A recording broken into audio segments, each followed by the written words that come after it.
I'm going to take you back, way, way back, before 1989, before the WWW. That's not World War III, that's the World Wide Web. It was introduced in 1989. Mr. Toastmaster, fellow Toastmasters, and most welcome guests. I remember as a child I was watching my mom prepare a ham to put in the oven to bake, and she cut off a fairly big chunk of the ham. And I asked her as a curious child, why are we cutting off that part of the ham? And she said, I don't know, my mother always did it, so I do it. So curious, she phoned her mother and said, why did you cut off that big chunk of ham when you were roasting the ham? And she said, I don't know. I did it because my mother did it. So luckily, my great-grandmother was still alive, and my mother phoned her and said, Grandma, why did you cut off that big chunk of ham before roasting the ham? And she said, because of course, dear, it didn't fit in the pan. So things are passed down from generation to generation. We learned how to cook and clean from our mothers. We learned how to hunt and fish from our fathers. We learned how to chop wood. We looked up things in Encyclopedia Britannica. We had an entire set of Encyclopedia Britannica. We looked up things in dictionaries and thesaurus, and we even had phone books. I don't know, many of the young kids have never seen one. My niece just said, what's a phone book? And she's never used one. She's 12 years old. We also had recipes. Grandma's banana bread is passed down from generation to generation. My great-grandmother published her banana bread recipe, and I still use it today. But now, if you don't like your grandma's banana bread, you can Google someone else's grandma's banana bread recipe and bake that, and say it's your grandma's banana bread. So nobody learns from the previous generation now. You can Google how to clean a toilet, how to ride a bike, and even how to remove your appendix. I would advocate that you still see a surgeon for the big surgeries like open heart and hip replacements, but for a simple appendectomy, you can Google it, and I tried it today, and it looks pretty simple. When I told my kids to look a word up in the dictionary, they said, never mind, Mom, we'll just right-click on it. And I said, what? You don't need a dictionary anymore, not even an online dictionary? No, you just right-click on it, and the definition comes up. Okay. In the old days, back in my day, we used to share our music. We used to play our LPs and our 45s, and we used to boom it through the house on the big speakers. But our conversations were mostly private. We had one telephone in the house. It was usually in the middle of the house. And most people would give you your privacy. At least your parents would only hear one half of the conversation. Unless, of course, we picked up the extension in the bedroom. Then they could hear the whole conversation.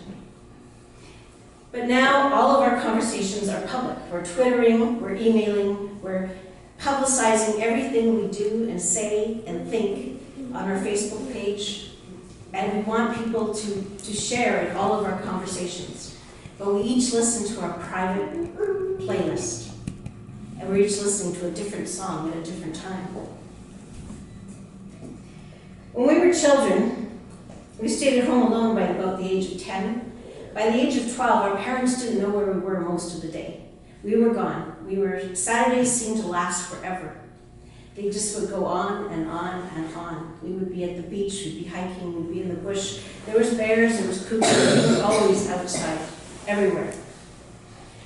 Now our kids stay home talking and playing on the internet, playing their games, talking on Facebook, talking to people all over the world. We don't know who they're talking to.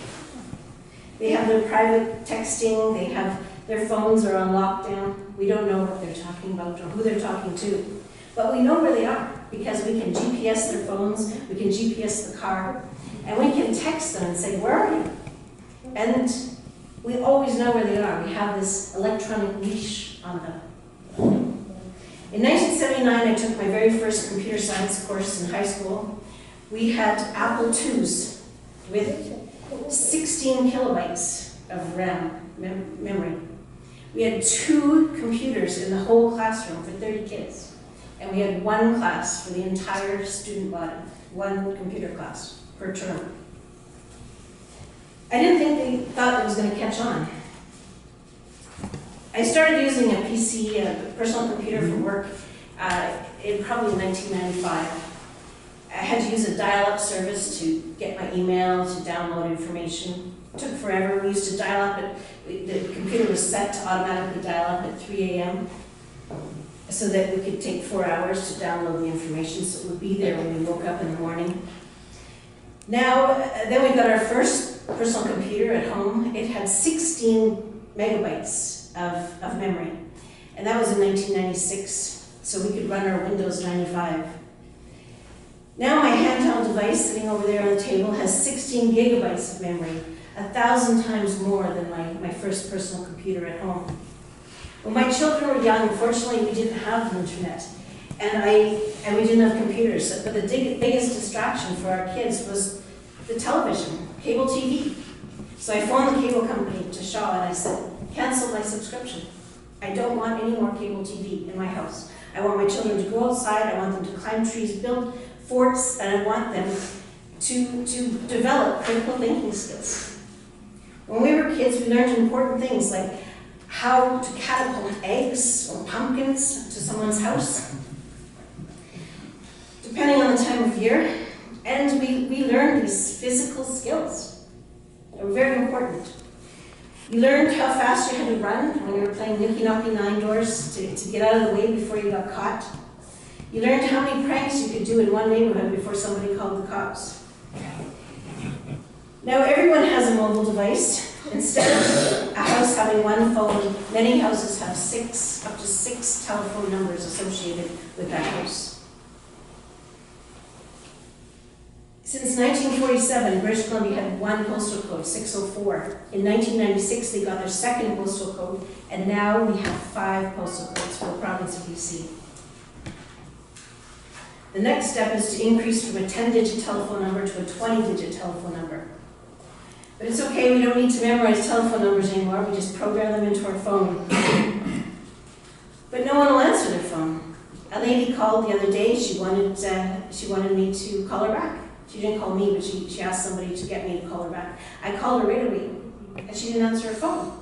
I tried a few times. Finally, I called her cell phone, and I said, yeah, I called you a few times. She goes, oh, I didn't recognize the number, so I didn't pick up.